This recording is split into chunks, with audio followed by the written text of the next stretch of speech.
ஆசீர்வதிக்கும் தேவன் நம்மை ஆசீர்வதிப்பாரே.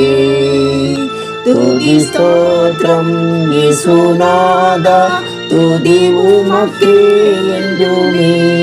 இன்று ஒரு வசனம். அதற்கு மரியாள், இதோ நான் ஆண்டவருக்கு அடிமை, உம்முடைய வார்த்தையின்படி எனக்கு ஆக கடவுளி என்றாள். லூக்கா 1:38. கர்த்தருக்கு பிரியமான தேவனுடைய பிள்ளைகளே, இயேசு கிறிஸ்துவின் நாமத்தினாலே உங்களை வாழ்த்தி ஆசீர்வதிக்கிறோம். என்னை முழுவதுமாகவும் என் முடிவையும் கூட அறிந்திருக்கிறவர் ஆண்டவர் ஒருவரே. ஏனென்றால் என்னை படைத்து உருவாக்கி தமது பிள்ளை என்ற உரிமையை தந்திருக்கிறவர் அவரே. ஆனால் பல சந்தர்ப்பங்களில் நாம் இதை மறந்து விடுகிறோம். மரியாள் ஒரு கன்னிப்பெண். தச்சு தொழிலாளியான யோசேப்புக்கு இவள் நியமிக்கப்பட்டிருந்தாள். இந்நிலையில் இவளை சந்தித்த தேவதூதன், நீ கர்ப்பவதியாகி ஒரு குமாரனை பெறுவாய், உன்னிடத்தில் பிறக்கும் பரிசுத்தம் உள்ளது தேவனுடைய குமாரன் எனப்படும் என்றும் சொன்னான்.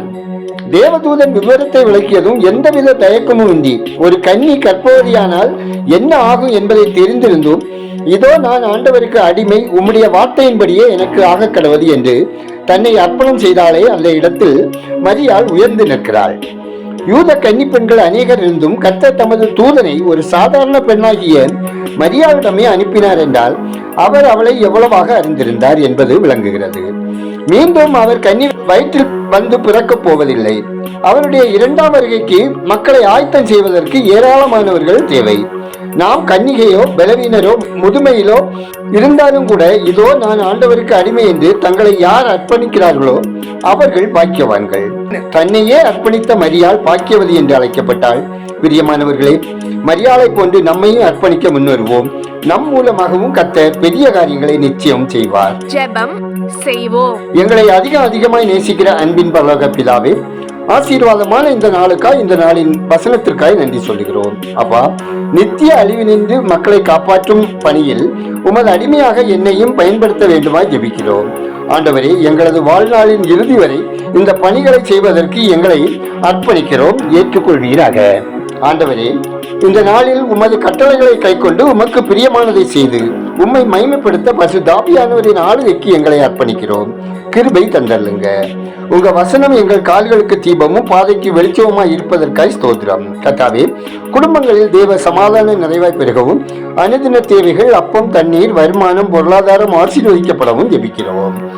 ஆண்டவரே, சமூக வலைத்தள பாவங்களிலும் ஆன்லைன் சூதாட்டங்களிலும் சிக்கி தங்கள் வாழ்வை சீரழித்துக் கொண்டிருக்கிற மக்கள் ரட்சிக்கப்படவும், வாலிபர்கள் இந்த பாவங்களுக்கு தங்களை விலக்கி காத்துக்கொள்ளவும், ஆசீர்வாதமாக வாழவும், சாத்தானை ஜெயங்கொண்டு பாவ இச்சையிலிருந்து விடுவிக்கப்படவும் ஜெபிக்கிறோம். ஆண்டவரே, இந்த நாளில் பிறந்த நாளை, திருமண நாளை காணும் ஒவ்வொருவரையும் கர்த்தருடைய கரம் ஆசீர்வதித்திட ஜெபிக்கிறோம்.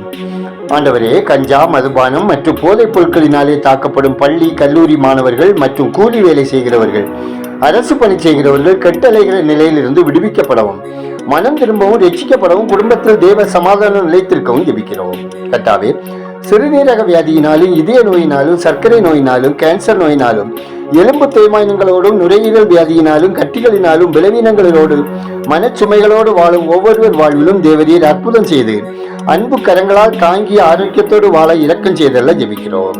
ஆண்டவரே, கடன் பாரத்தினால் குடும்பமாக தற்கொலை செய்து கொள்ளும் அவலம் நீங்கவும், சத்துருவின் பிடியிலிருந்து மக்கள் விடுவிக்கப்படவும், கடனை திருப்பி செலுத்துவதற்கான வாசல்கள் திறக்கப்படவும் ஜெபிக்கிறோம்.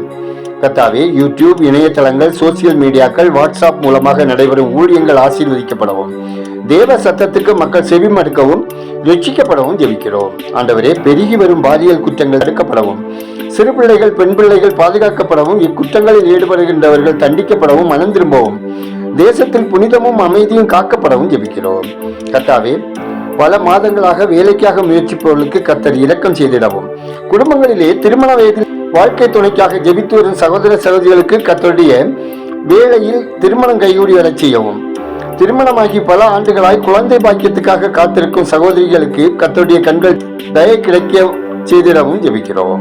ஆண்டவரே, இந்த நாளில் பயணம் செய்கிறவர்கள் ஆபத்து மோஷங்களுக்கு விலக்கி காக்கப்படவும், கர்ப்பஸ்திரிகளுக்கு ஆரோக்கியமான பிரசவம் உண்டாகவும் ஜெபிக்கிறோம். ஆண்டவரே, உண்ண உணவின்றி, உடுக்க உடையின்றி, இருக்க இடமின்றி வாழும் ஒவ்வொரு தேவைகள் சந்திக்கப்படவும், பாதுகாப்பாய் பரிசுத்தமாய் வாழவும், உதவும் கரங்கள் ஆசீர்வதிக்கப்படவும், ஜெபிக்கிறோம். ஆண்டவரே, மாறி வரும் காலநிலைகளினால் மக்களின் ஆரோக்கியம் கெட்டு போகாமல் குளிரின் பாதிப்பில் இருந்து மக்கள் பாதுகாக்கப்படவும் ஜெபிக்கிறோம். இந்த நாள் வரையிலும் கர்த்தர் எங்கள் கண்மலை நிழலாயிருந்து எங்களை காத்து, சோர்வுகள், பயங்கள், கலக்கங்கள் வந்த போதும் திகைத்து தடுமாறி விழாதபடி கர்த்தர் எங்களை பலப்படுத்தி வெற்றி சிறக்க பண்ணின கிருபைக்காய் நன்றி செலுத்துகிறோம், துதிக்கிறோம். ஜீவனுள்ள நாளெல்லாம் நன்மையும் கிருபையும் தொடர்ச்சிகளுக்காய் நன்றி செலுத்துகிறோம். துதிகரமையுமே உமக்கே செலுத்துகிறோம். இயேசுவின் நாமத்தில் ஜெபிக்கிறோம் எங்கள் ஜெபங்களும் நல்ல பிதாவே, ஆமேன்.